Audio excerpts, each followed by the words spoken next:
I think the fact that there are more conversations about it now.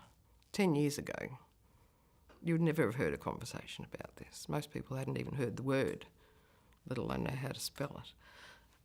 More people now have heard the word. They probably still don't know how to spell it, but they've heard the word and they know it's something to do with blood and iron, even if they don't know too much about it. Many people have heard of Haemochromatosis Australia. I've had chance conversations with people where they bring the topic up, not me. So clearly the word is getting out there. There's also more tools available for medicos to help them. There are educational resources for pharmacists now.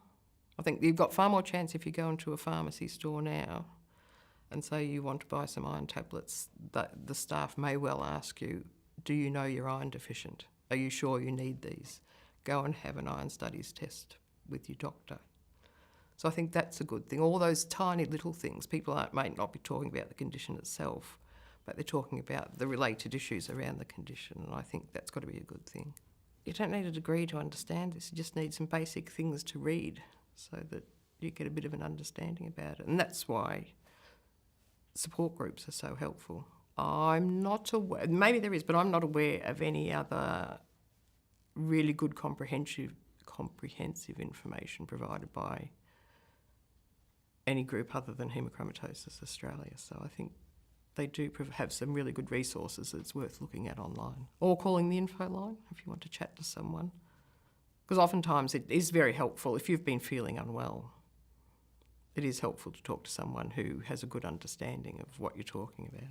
It is possible to be picked up and diagnosed very early, but that doesn't happen to everybody, and there are people that suffer significant consequences because of late diagnosis, and they do need support, and they do need acknowledgement and encouragement.